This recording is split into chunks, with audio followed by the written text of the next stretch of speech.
Allô! Alors, notre quatrième formation aujourd'hui portera sur le warm-up, échauffement, surtout les mouvements en fait que j'inclus le plus souvent dans les échauffements. Je vais aussi vous parler un petit peu de comment je construis mes warm-up, comment construire vos warm-up, comment choisir vos mouvements et évidemment le pourquoi du comment de toutes ces choses. Dans mon warm-up, moi, je cache énormément de travail, en fait. Il y a beaucoup de travail de mobilité, il y a beaucoup de travail de renfort qui est fait à l'intérieur du warm-up, qui va aider les participants à progresser sur le long terme. OK? Donc, oui, ça sert à préparer pour la séance du jour, mais vous pouvez cacher énormément de travail à l'intérieur de ça que vous allez pouvoir faire régulièrement qui va aider les gens à progresser, à évoluer, à se renforcer, à améliorer leur mobilité aussi.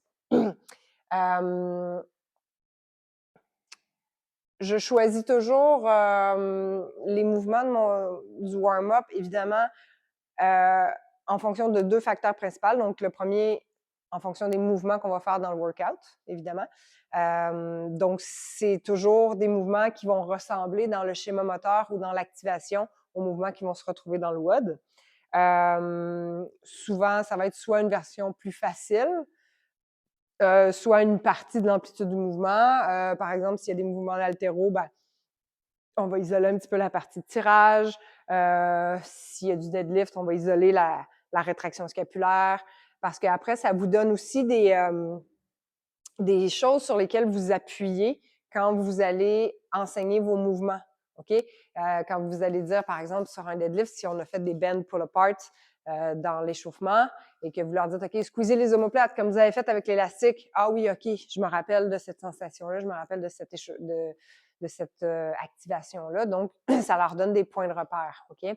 Parce que le moins d'informations vous donnez dans un cours, le plus que l'information va rentrer et s'imprimer. OK? Fait qu'essayez de répéter, d'avoir quelques,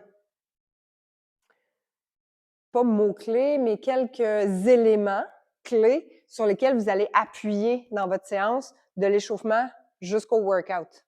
Comme ça va rentrer plus facilement parce que si vous commencez à élaborer 5-6 concepts différents dans un même entraînement, vous allez perdre vos gens, puis ils vont rien retenir.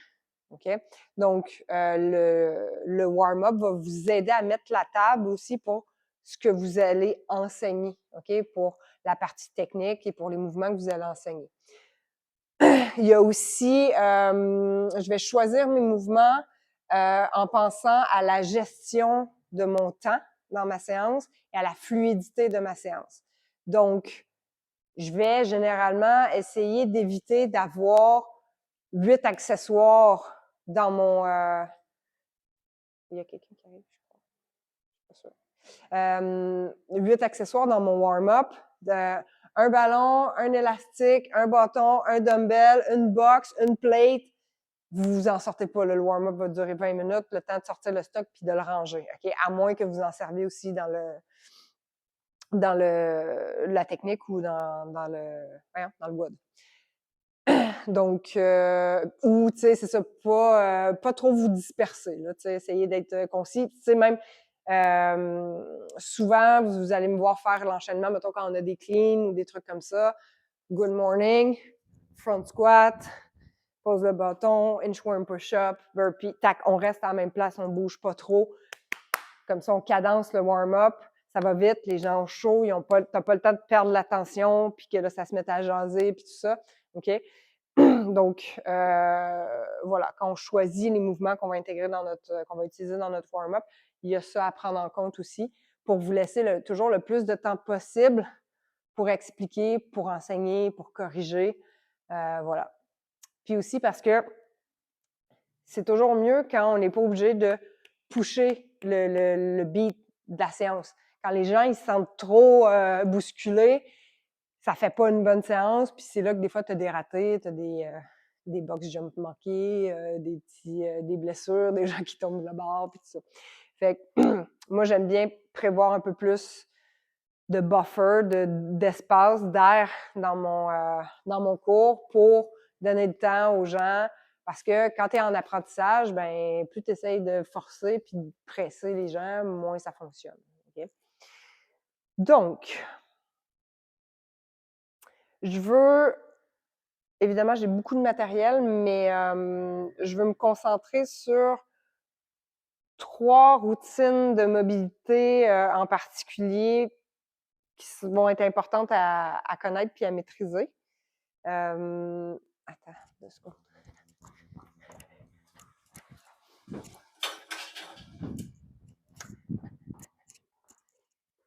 La clenche qui reste poignée. Donc, la première, qui s'appelle l'unilatéral hip routine. C'est une routine dans laquelle il y a 4 mouvements qui va nous permettre de travailler entièrement la mobilité de la hanche en flexion, en extension, en rotation externe et en rotation interne. Je fais rarement la séquence en entier dans les cours, mais j'utilise souvent certains mouvements de cette séquence-là dans mes échauffements ou dans ma partie mobilité. Après, c'est une routine que j'utilise beaucoup avec beaucoup de clients, dans mes coachings perso. En renfo, c'est ça. Petit aparté sur la mobilité. Vous savez que la mobilité, donc il y a la souplesse et il y a la mobilité. La souplesse, c'est quelque chose de passif, c'est je prends ma jambe et je l'amène là. La mobilité, c'est la force dans l'amplitude, donc je lève, j'ai la force de lever ma jambe moi-même avec mes muscles jusque-là. Donc, je dois avoir la souplesse, mais je dois aussi avoir la force. OK? Donc, c'est ça la mobilité. Donc, pour améliorer la mobilité, ce qui va bien fonctionner, c'est ce qu'on appelle des étirements chargés. Donc, on peut charger simplement avec le poids du corps, comme dans le cas de ce premier mouvement, qui est le One Leg Good Morning. On va donc se servir du poids du corps pour venir mettre en tension l'ischio et l'étirer avec une charge qui est le poids du corps. Sur ce mouvement-là, il y a des points clés extrêmement importants à respecter, sinon ça ne fonctionne pas. OK? Donc, la jambe d'appui doit être verrouillée, c'est-à-dire le genou en lock-out. Il y a des gens qui ne sont pas assez souples pour verrouiller leurs genoux, ça arrive, OK? Mais ils doivent quand même être au maximum de l'extension qu'ils sont capables de faire. Ensuite, donc ici, on veut vraiment venir isoler la flexion de la hanche. Il ne doit pas y avoir de flexion au niveau du dos. Donc souvent, vous allez me voir, moi je mets toujours ma main comme ça, parce que là, donc, ma main suit ma courbure lombaire naturelle. Et donc, je vais me pencher. Et dès que je perds contact avec mon pouce, je sais que là, je suis au maximum de mon extension, de ma flexion de hanche. OK? Sinon, après, si je continue à descendre, là, c'est mon dos. OK? Donc, souvent, les gens... Donc, le pied qui est en suspension reste à côté de la cheville. Il ne part pas derrière. Il reste ici. Les erreurs communes, les gens vont plier la jambe. Les gens vont envoyer le pied en arrière. Les gens vont plier le dos. Ils vont dire, c'est facile. Je sens rien. Oui. Donc, il faut vraiment leur rappeler de garder la colonne fixe et stable et de fléchir juste avec la hanche. Donc ça va vraiment nous aider à apprendre à dissocier la flexion de hanche de la flexion lombaire. Ce qui est crucial dans le deadlift, par exemple. Ce qui va l'être aussi dans les mouvements d'haltéro, dans les extensions de hanche. Donc, ce qui va aider, c'est de les orienter sur la sensation. Donc, on cherche une sensation d'étirement dans le derrière de la cuisse, donc au niveau de l'ischio. Je dis souvent le derrière de la cuisse parce qu'il y a beaucoup de gens qui ne savent pas ce que c'est un ischio. Okay? Les gens ne viennent pas ici avec un background en kiné. Fait qu'il y en a un paquet que tu leur dis un ischio, ils ne savent pas c'est quoi. Fait que, sortez pas les termes les plus scientifiques quand vous faites vos cours. Utilisez des repères que les gens connaissent. Derrière de cuisse, tout le monde sait c'est où. Après, vous pouvez très bien dire l'arrière de votre cuisse, c'est l'ischio. Vous pouvez faire de l'éducation puis leur dire ce que c'est. OK? Mais intégrer un repère que vous savez que les gens vont comprendre. OK? Donc, One Leg Good Morning. Les premières fois, je leur permets de garder les orteils au sol pour les aider avec l'équilibre, ce qui va aussi nous aider à aller plus loin dans l'amplitude. Mais pour avoir encore un travail plus efficace, on va le faire en suspension, donc en équilibre plutôt. Donc, on va effectivement descendre moins bas, mais on va avoir beaucoup plus de travail puisque lorsqu'on est en équilibre sur une jambe, tous les muscles de la jambe, les stabilisateurs, vont être activés. La jambe va être plus tendue, les muscles vont être plus tendus. Donc, ça va être plus difficile d'aller dans l'amplitude, on va avoir moins de souplesse, mais du coup, on va avoir plus de travail. Parce que là, c'est au niveau nerveux que ça se passe. Okay? Parce que là, vous êtes en tension, mais on demande au corps, assouplis-toi quand même si tu es en tension, puis il faut que tu me retiennes. C'est ça qui fait qu'on va avoir plus de progression. Quelqu'un qui a de la misère à avoir un dos plat au départ d'un deadlift, donc qui a besoin d'assouplir ses ischios, d'assouplir ses hanches, ça va être une excellente prescription. Okay? On va faire 10 répétitions, on tient 10 secondes en bas, on change 3 fois. Prescription de base. Okay? Des questions sur ce mouvement-là? Oui. Elle va pouvoir, une personne hyperlaxe des genoux, tu lui demandes de ramener juste à droit. Moi, je suis un petit peu laxe. Fait que je sens un petit peu plus de tension là, mais je pourrais ramener un petit peu ici. Donc, tu lui demandes, c'est ça, de gérer, que ça soit confortable. Qu'il n'y ait pas de douleur weird dans le genou, dans le fond. Oui. C'est autre chose. Donc, ça, le One Leg Good Morning, ça, c'est un single leg deadlift, déjà. Là, on est vraiment sur un travail de deadlift classique. On n'est pas du tout sur un travail d'assouplissement parce que... Oui, mais ça, tu peux l'utiliser... tu pourrais l'utiliser aussi, mais là, dans ce cas-ci, celui-là, je l'utilise pour donc assouplir l'ischio, pour qu'on ait une meilleure position de départ.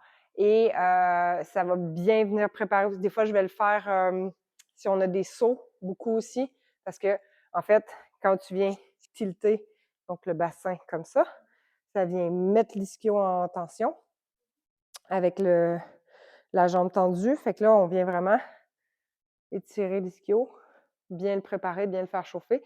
Puis on le fait travailler aussi parce qu'il y a toute la charge du corps à remonter. Puis vu qu'on isole et qu'on ne sert pas du dos, on est vraiment juste sur l'ischio. Donc, bonne préparation pour tout ce qui est deadlift, haltéro, saut. C'est ça. Voilà. Parce que dans le fond, avec le single leg deadlift, tu vas faire travailler ta stabilité, tu vas renforcer ou tu vas échauffer les fessiers, les ischios, mais tu n'auras pas la composante mobilité par contre. Ça, vous pouvez le tester, vous pouvez le faire tester. Tu essaies de poser tes mains par terre ou de toucher au sol. Tu fais un côté. Non, tu fais les deux côtés, puis tu leur testes. Puis souvent, les gens ils vont descendre déjà beaucoup plus bas. Il y a vraiment un gain de souplesse qui est presque instantané. Puis si tu le pratiques souvent, tu vas garder ton gain sur le long terme. Parce que c'est un étirement chargé. Donc, les étirements chargés ont cette particularité-là d'amener vraiment une progression à long terme. Ce n'est pas juste un quick fix. Parce qu'il y a la composante neurologique avec. As-tu une question, Fanny? OK. OK, deuxième mouvement de la routine, le diagonal stretch. Donc là, on va être sur l'extension de la hanche ou flexion arrière. C'est comme vous voulez. Donc, la mise en place est importante. Il est difficile à faire, celui-là, mais c'est comme ça. Je vais me reculer un petit peu parce que je pense que j'étais sortie de mon cadre. Donc, on démarre les pieds à 90. On place le pied derrière le talon et on tire une grande ligne derrière le talon. Version débutante, semi-débutante. Les deux jambes sont fléchies. Le pied arrière est droit et sur les orteils, donc le talon est relevé. On n'a pas le talon appuyé, on a le talon relevé. Le pied avant est ouvert pour aider avec la stabilité. On va venir placer la main sur l'épaule et on doit tourner du côté de la jambe avant. Donc, on va d'abord se cambrer vers l'arrière, puis on va tourner pour toucher la jambe. Et on revient devant. Ça va être le même protocole, 10 répétitions 10 secondes de tenue sur la dernière.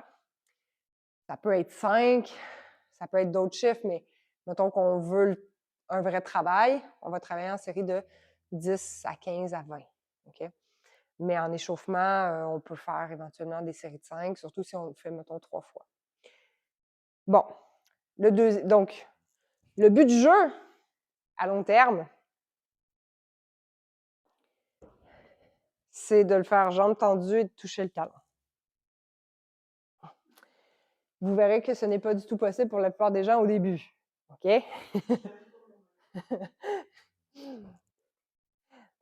Allez, c'est très bien. Tu tournes pas du bon côté, petit chat. Good! C'est plus facile! Ben, parfait!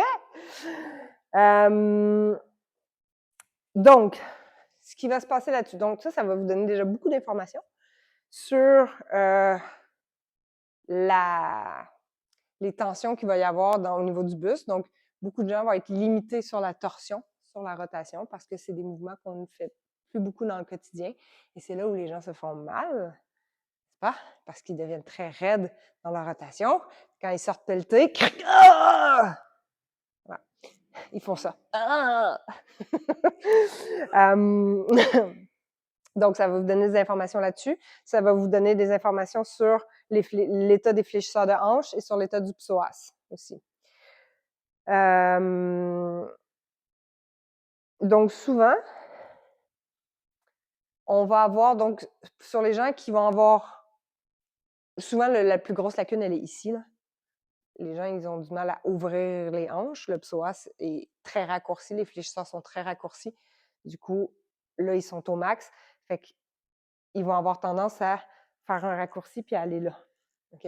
Là, on est complètement en dehors du target. OK? On est en fermeture alors que c'est un mouvement d'ouverture. OK? Donc, ça chauffe les cuisses. Les inciter vraiment à démarrer avec la cambrure et ensuite ajouter de la torsion. Pourquoi on vient toucher un endroit sur la jambe derrière? C'est un point de repère. C'est pour permettre de monitorer votre mouvement, donc d'être toujours au même target et de voir la progression. Okay? De voir qu'on est capable de toucher de plus en plus loin.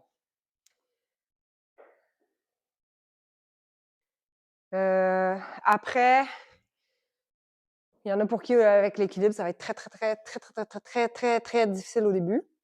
C'est correct. Il y en a qu'au début, juste de se tenir dans cette position-là, ça va être challenge. Be it. OK? Il y en a pour qui c'est plus facile de regarder toujours au même endroit. Il y en a pour qui c'est plus facile de faire suivre le regard. Vous pouvez les inciter à essayer les deux. Okay? Tu trouves ce qui fonctionne le mieux pour eux. Il y a une version vraiment plus débutante que j'ai jamais utilisée parce que ça fait pas longtemps que je l'ai découverte, parce que moi, je suis arrivée dans le vif du sujet quand j'ai appris ce mouvement-là, mais qui serait comme ça, en lunge ici. Okay? Donc, on a quand même la tension ici. Tac. L'équilibre va être un petit peu moins difficile, mais quand même présent. Il faut quand même mettre le pied avant ouvert et ça va nous permettre plus facilement d'aller dans le mouvement. Est-ce qu'il y a des questions sur ce? Les gens, ça se peut que ça tire fort dans le genou. C'est normal. Okay? Si c'est trop intense, on va réduire un petit peu l'amplitude. Il y a des gens qui vont le sentir dans le bas du dos. Peut-être penser à ce moment-là à squeezer les fessiers un petit peu plus. Des fois, c'est peut-être juste, ça va être un manque de décompression de la colonne. Tu sais, les gens vont juste aller, tac, là, au lieu de se grandir puis de passer par-dessus. On peut avoir les intercostaux qui vont se contracter un peu, qui vont se spasmer un petit peu. Oui, ça peut donner des crampes à cet endroit-là, c'est normal, ça arrive. Parce que c'est des muscles qui n'ont pas tout le temps l'habitude de fonctionner, fait que quand on les sollicite, des fois, ils sont un petit peu trop réactifs. Et ça peut donner lieu à des crampes. Troisième mouvement, rotation externe. Donc, version débutant, on va garder le genou arrière au sol. Pour la mise en place, on a les 2 épaules à l'intérieur de la jambe et la main qui va aller à l'extérieur pour nous permettre d'ouvrir le genou, donc d'ouvrir la hanche vers l'extérieur.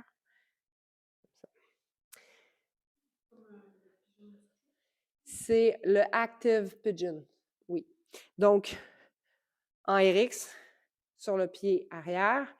Donc, on va venir ouvrir et on veut qu'il y ait une tension, on veut qu'il y ait un effort qui soit fait pour ramener la jambe. On vise de le faire sans les mains, en fait. Je n'ai jamais été capable. Je ne me suis pas rendue. Je me rends à 2 doigts. Pour la remonter? Oui, pour la remonter. Essayez.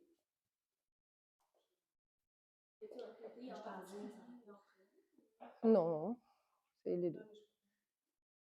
Puis là, quand tu remontes, tu forces avec ta jambe pour ramener ton pied à plat.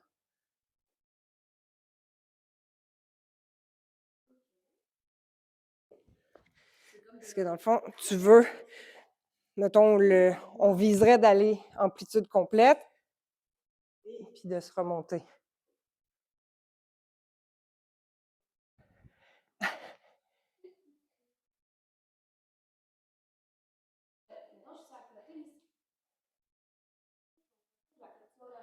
Non. Regarde, admettons, là, comme ça. Puis là, il faudrait que je remonte. OK? Puis là, tac. Là, mettons, mon amplitude sans les mains, ça serait à peu près là. Voilà. Ça chauffe les cuisses. Donc, évidemment, avec les jambes et les mains, hein, parce que bon. Donc, même chose ici, on va. Donc, c'est un petit peu plus difficile de leur enseigner à mettre l'activation ici parce que l'activation, on n'a pas l'habitude de forcer dans cette direction-là. Et ensuite, on va venir tenir 10 secondes ici, mais en tension, genre, comme si je voudrais enlever mes mains du sol. Ouais, merci. J'ai chaud. OK. Donc ça, c'est rotation externe, externe-interne. Parce que dans le fond, ça fait les deux, puisque quand on revient, on renforce. Voilà. Ensuite, hop, hop, rotation interne. Donc, les pieds largeur des épaules, les pieds à plat, donc pas là, vraiment que les pieds soient à plat par terre. Une jambe qui reste immobile, donc il ne faut pas qu'elle bouge. Et l'autre jambe qui vient se poser, le genou à côté du pied. Donc ici, le challenge pour que l'étirement soit encore plus efficace, c'est de ne pas laisser la fesse décoller, comme ça. Donc on essaie de maintenir la fesse au sol, tout en amenant le genou le plus près possible du pied. Pareil, 10 reps, on tient 10 secondes sur la dernière. Il y a des gens chez qui ça va tirer énormément à l'intérieur ici. Ça, c'est signe qu'il faut le faire. OK? C'est ça qui va faire en sorte que le jour où tu glisses sur une plaque de glace et que ton genou il part de même, tu ne vas pas te péter les croisés parce que ta hanche est mobile et elle fait sa job. Tu peux laisser ton pied partir comme ça. Oui, là, c'est pas la cheville, c'est vraiment juste la hanche.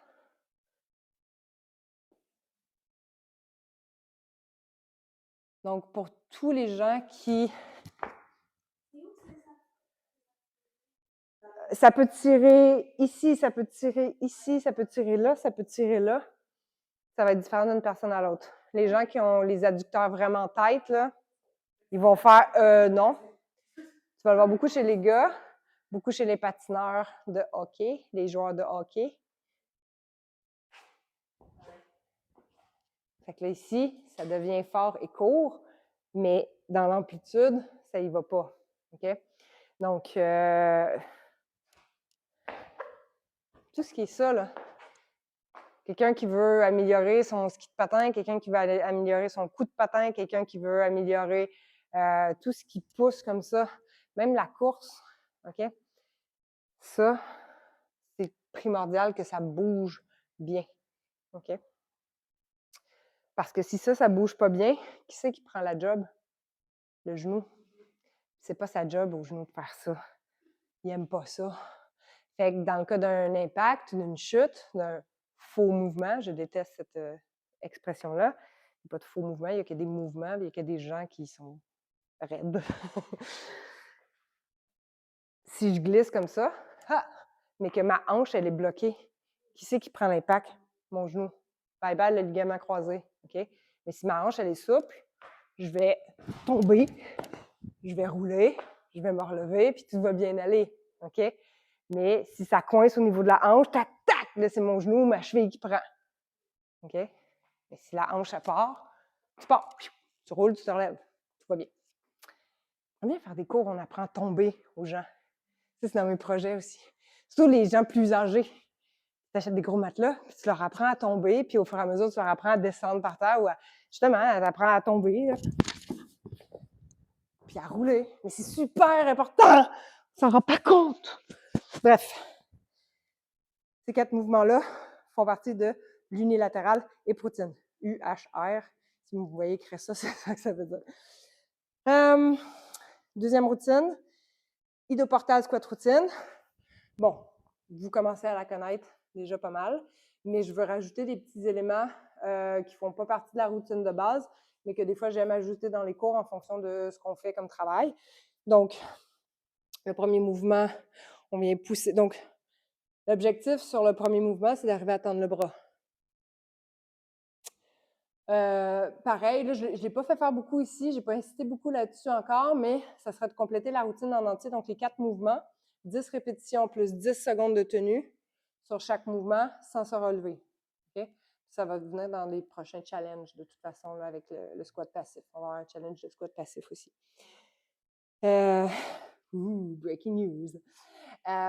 Ensuite, donc, celui-ci, pareil, va nous donner beaucoup d'indications sur l'état de la mobilité thoracique des gens. OK? Vous allez en voir beaucoup faire ça. OK? Alors que on veut vraiment être capable de se tourner. Des fois, c'est juste qu'ils n'y pensent pas. Des fois, c'est juste qu'ils sont, tu sais, les gens sont extrêmement beaucoup déconnectés de leur corps. Étienne me posait la question ce matin, il me dit, mais qu'est-ce qu'on devrait qu'est-ce qu'il faut qu'ils apprennent les jeunes? Qu'est-ce qu'on leur enseigne au début? Tu sais, parce qu'on parlait de trucs de mobilité, de muscle-up, de trucs. Puis, mais qu'est-ce que je devrais leur enseigner en premier? Je dis le body awareness. Le plus qu'ils vont être conscients de leur corps, de comment le placer, de comment l'activer, de comment le bouger, le plus leur rend service. Moi, c'est ça le fléau que je vois avec les adultes. Ils ne sont pas dans leur corps. Les gens n'ont aucune idée des sensations, des mouvements, des placements. Ils n'ont aucune idée de comment placer leur corps et bouger leur corps dans l'espace. Et ça, je trouve que c'est un fléau et que c'est ça qui cause les blessures chez les gens. Combien de fois les gens, on va parler d'un mouvement, quoi, puis là, ils vont arriver pour le faire, puis là, ils font quoi, puis je me suis fait mal. Mais oui, mais pourquoi tu as fait ça? Tu n'as pas senti que c'était pas correct, que c'était trop, que tu peux pas faire ça. Puis moi, ça me flabbergaste à chaque fois de voir les gens. Tu sais, moi, je les vois aller, je suis comme, mais juste de les regarder, je sais qu'ils peuvent pas le faire. Puis les autres, ils n'ont aucune conscience, ils sentent pas leur corps. Fait que c'est ce que je disais, la meilleure chose que tu peux leur enseigner, c'est tu vas leur faire n'importe quoi, le plus de choses différentes, d'apprendre à sentir leur corps, puis à se repérer, puis à placer leur poids, puis que ce soit de l'escalade, du karaté, de la gymnastique, n'importe quoi, c'est ça le nerf de la guerre, finalement, avec les adultes, c'est de revenir dans notre corps, se réapproprier ce dans quoi on vit. Voilà. Petite parenthèse. Idoportal squat routine. Donc, voilà. Rotation ici. Objectif, le bras vertical ou et plus. Ça peut avoir un lien parce que là, tu as vu, comme Marilyn t'a dit à quel point tu étais tête à plein d'endroits. Fait que tu as beaucoup de tensions qui se sont accumulées du fait d'avoir fait beaucoup de répétitions de plusieurs mouvements puis de ne pas avoir équilibré avec autre chose, avec du hang, par exemple, des choses comme ça. T'sais. Ça va venir avec la pratique, ça va venir avec le temps. Le troisième, ici, l'objectif, les poings. OK? Donc, souvent, les gens, ils rentrent pas aussi les coudes à l'intérieur, là, les cuisses. OK? Pour aller chercher le plus de stretch possible. Voilà. Tu peux essayer? Oui, ouais. C'est pas un problème chez toi, hein? Non. Oui, c'est ça, tu commences comme ça, puis c'est ça. Mais tu sais, je vous donne un peu l'objectif pour que vous ayez une idée de où qu'on s'en va avec ça. T'sais.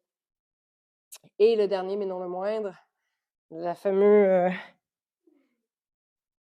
Donc ici, bon, la première erreur, c'est de ne pas aller dans l'amplitude complète. Donc les gens, ils vont faire ils ne se redressent pas. Il faut relever parce qu'en fait, ce qu'on veut, c'est faire travailler ça. Et c'est ça qui est difficile. OK? C'est muscler, remuscler cette zone-là, d'érecteur de la colonne. Après, évidemment, ben là, vous l'avez vu quelques fois, les gens, ils sont comme, mais t'es malade, moi, il y en a, c'est. Oui, c'est ça. Donc, ça veut juste dire qu'il faut le faire plus. Voilà. Dans le cas de quelqu'un qui a, justement, qui est là, moi, je suis à fond.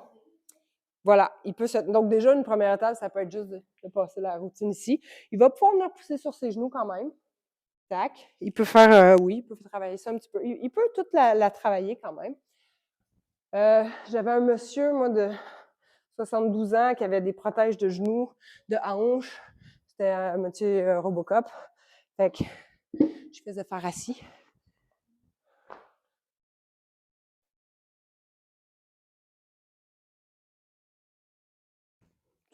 Ça se fait tout aussi bien. On pourrait aussi permettre à la personne de s'adosser au mur. Ça marche aussi. On va pouvoir travailler aussi. Mais comme ça, elle ne tombera pas en arrière. Okay? Vous pouvez varier ces options-là avec ces personnes-là. Ou quelqu'un que, par exemple, des fois, tu as des gens, ils ne peuvent pas aller encore en compression complète pour X raisons, sont en recovery d'une blessure, d'une chirurgie ou quelque chose comme ça. On les met comme ça. C'est important qu'ils en fassent, mais à la limite de ce qu'ils sont capables de faire. Je suis bien essoufflée aujourd'hui.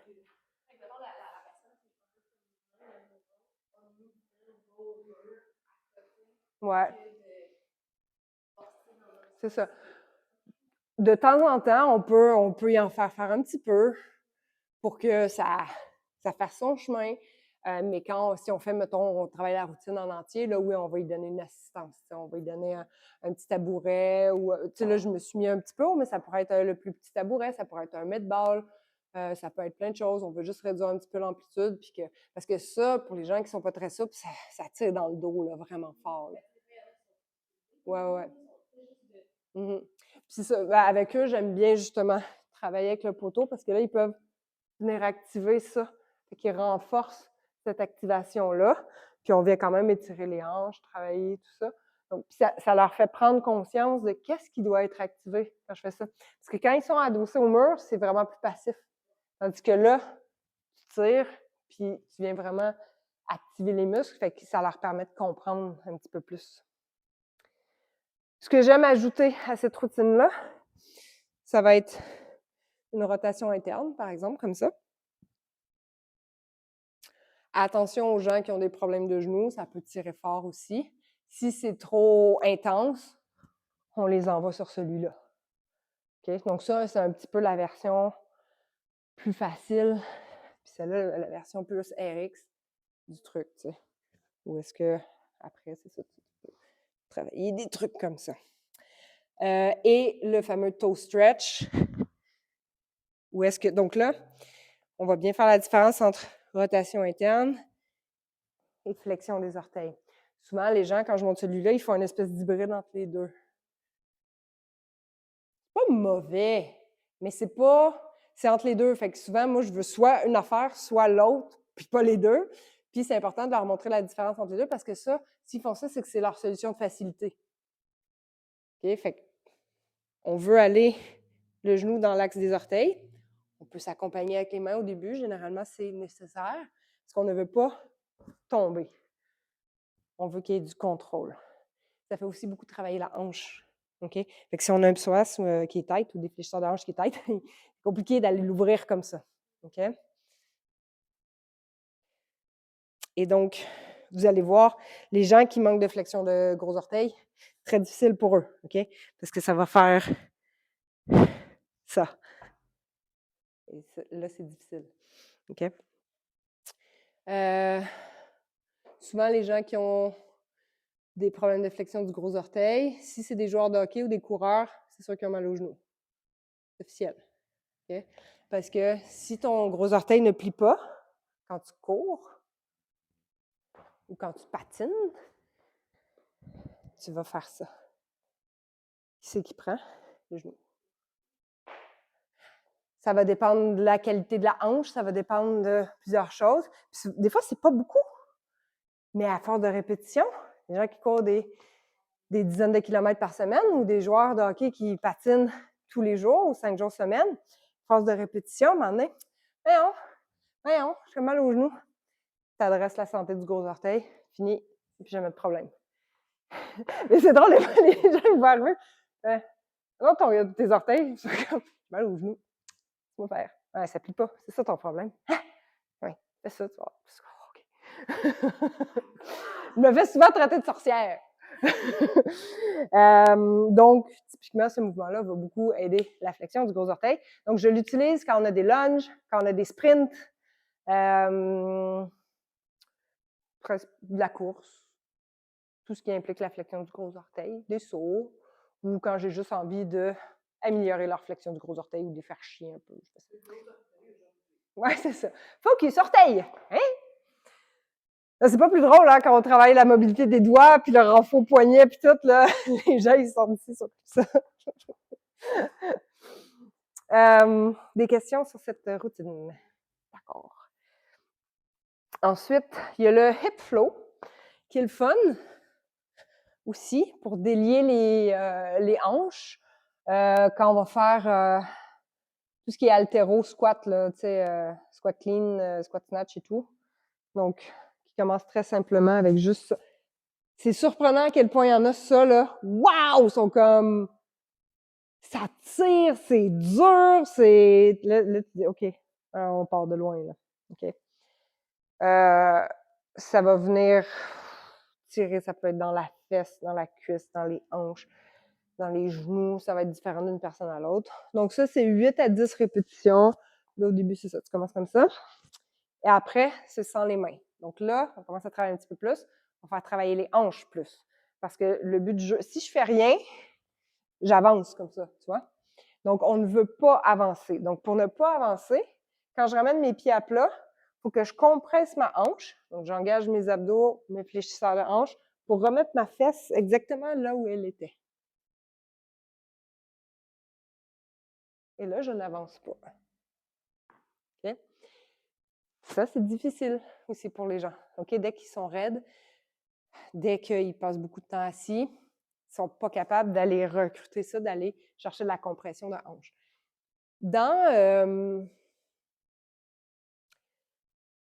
Dans les deadlifts, dans les toast to bar, dans les pistoles, dans aller toucher mes pieds, il n'y a pas juste la souplesse des ischios, il y a la capacité à compresser la hanche. OK? La compression articulaire. On la voit bien sur le genou, elle est facile à identifier, OK? Compression articulaire. Mais dans la hanche, on a cette même capacité-là, ou pas, mais c'est une composante qui rentre en ligne de compte. Donc, sur un pistol, je dois pouvoir compresser ma hanche pour être capable de garder mon centre de gravité au-dessus de mon pied. OK? Fait qu'il n'y a pas juste l'ischio, la souplesse de l'ischio. Pareil sur le toast to bar. Plus ma hanche va être souple, OK? Il y a un paquet de muscles puis de ligaments là, ici, là, on est d'accord?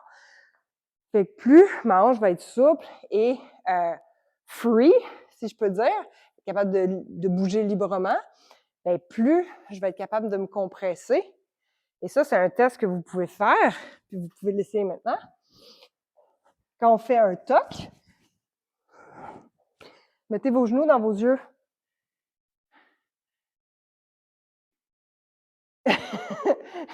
Toi, t'es pas pire parce que t'as déjà une bonne souplesse, c'est ça. Toi, t'arrives, c'est ça, c'est une position de base en plongeon. Mais pour toi, Fanny, c'était un petit peu plus difficile. Tu te rendais jusqu'où? Puis je voyais pas, t'étais... OK. Donc, tu vois. Donc, ça fait partie des composantes qui.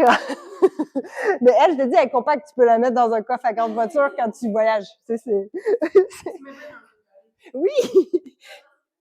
C'est une sable compacte. Donc voilà, donc c'est un élément qu'on oublie souvent, mais donc là-dedans, il y a de la souplesse des muscles et des ligaments, mais il y a aussi de la force de fléchisseur, de la force de tout ça. Mais donc, c'est une composante qui est importante à prendre en ligne de compte.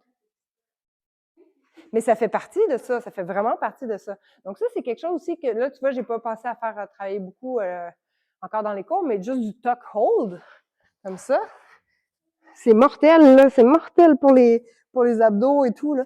Donc la première étape, c'est de toucher ton nez, puis après, c'est de rentrer tes genoux dans tes yeux, puis après, c'est de rentrer tes genoux dans tes oreilles. C'est ça, après, tu fais un nœud, puis, puis après, tu roules. Puis après, on te prend et on fait des wall balls avec toi. Moi, je veux que Félix fasse des wall balls avec Sab. Ça serait parfait. Petite boule. Ouais, ça ferait crissement peur, oui.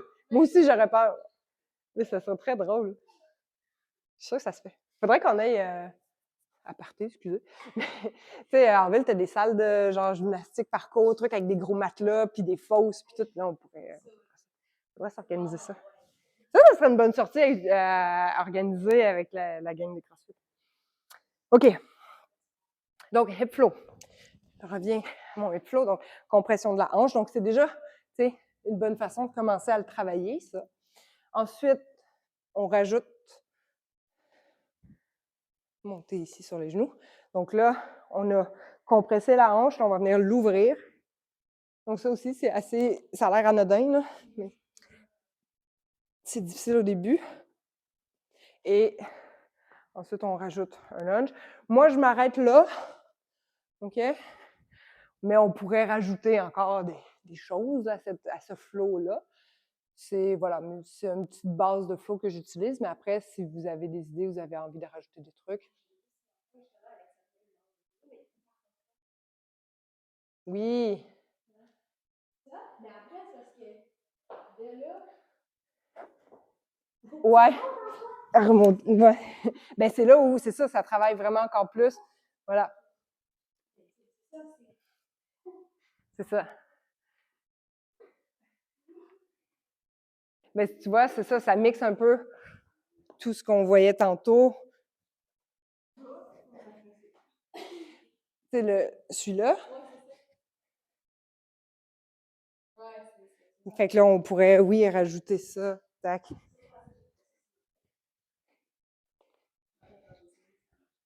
Bon, bref.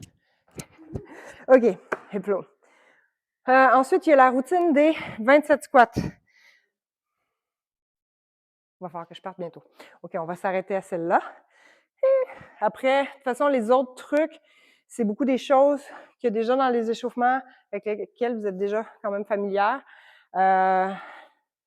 Puis un jour, je vais avoir du temps où je vais inventer du temps. Puis je vais faire des petites vidéos, genre de chaque mouvement, dire OK, ça, c'est quoi les points, en tout cas les trucs que je trouve importants, qui reviennent souvent. Ça va être plus facile à visionner qu'une vidéo d'1 heure aussi, là. Les 27 squats. Regarde.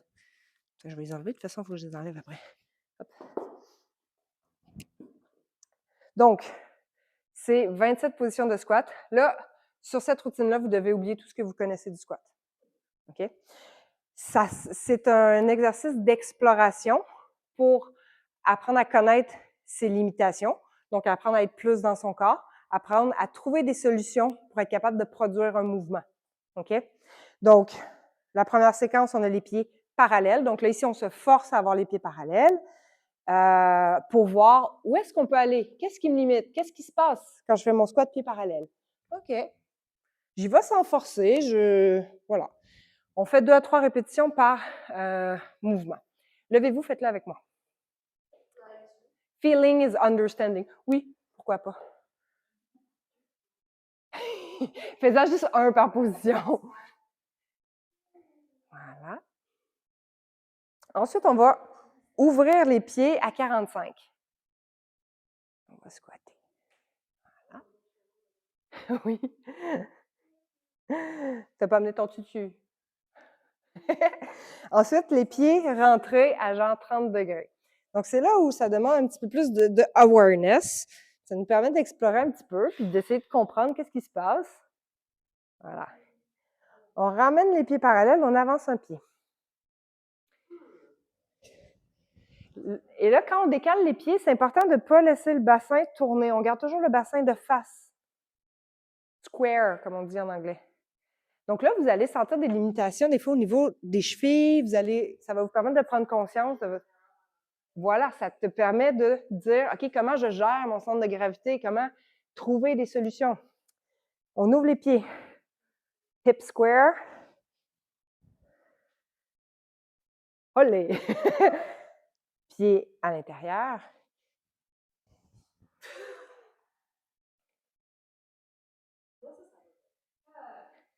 Après, au début, il y a beaucoup d'appréhension. Là, ton système nerveux, il dit non, on n'est pas censé faire ça, on n'y va pas. C'est correct. Voilà, c'est ça.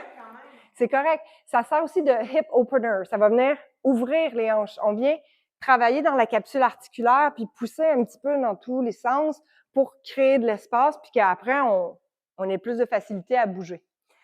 Bon, après, on ferait la même chose avec l'autre pied. Je vais vous l'épargner pour des questions de temps. Après, on a plus large que les épaules. Départ parallèle. Ouvert. Fermé. Bon, tantôt, on a avancé le pied gauche, là, on va avancer le pied droit, ou inversement. Attention, vos pieds doivent rester parallèles. Les hanches doivent rester de face. J'ai l'impression de faire du surf. Pied ouvert. Pied fermé.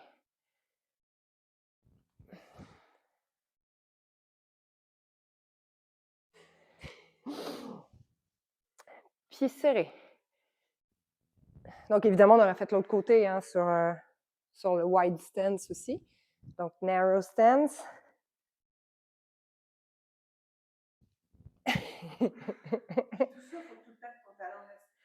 Pas nécessairement. Tu essaies le plus possible, mais ça se peut qu'il... Ben, le moins possible, évidemment, parce que là, tu vas sentir moins de restrictions. Fait que tu essaies de sentir c'est où la limite jusqu'où je peux aller, puis c'est de l'exploration beaucoup. OK. Évidemment, reste à la limite de ce que tu es capable de faire. C'est correct que ça tire, mais il ne faut pas que ça fasse mal. On décale un pied. Parallèle. Ouvert. Fermé. Je vois toujours la face de Sab, genre ah! Donc, moi aussi, mon talon il décolle un petit peu sur celui-là, mais je suis capable de le...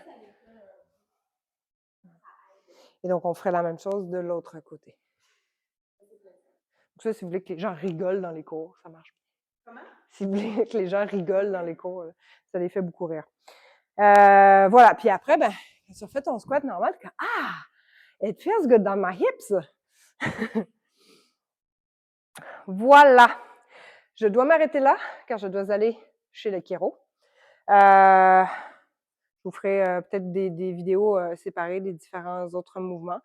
Mais ça, c'était des choses que je voulais couvrir qui étaient importantes, qui demandaient plus d'explications, surtout par rapport, par exemple, au One Leg Good Morning, parce que c'est très facile de mal le faire, OK? Alors qu'il peut amener des bénéfices extraordinaires, puis vraiment aider les gens beaucoup à progresser sur le deadlift, puis sur les positions de départ, dans l'extension des hanches, puis dans la restauration de la fonctionnalité des hanches. C'est important qu'il soit bien fait, puis qu'on corrige les gens. Des fois, ça va être long, OK? Des fois, il faut répéter, répéter, répéter. Il y a des gens qui ont du mal à saisir. Mais une fois qu'ils ont eu la sensation, tu sais, déconnecter aux sensations. Parce que ça, tu n'as pas besoin de te rappeler gauche, droite, en haut, en bas, 37, 42. C'est un feeling. C'est imprimé dans ta mémoire musculaire. Tu sais, tu cherches. Ah oui, je me rappelle, j'ai senti ça. Tu le sais tout de suite. Une sensation, là, tu l'as senti une fois, quand tu la ressens, tu la reconnais, tu te rappelles c'était quand, quelle date, à quelle heure, avec qui, puis il faisait quoi dehors. OK? Tandis que l'explication, les mots, Question? OK.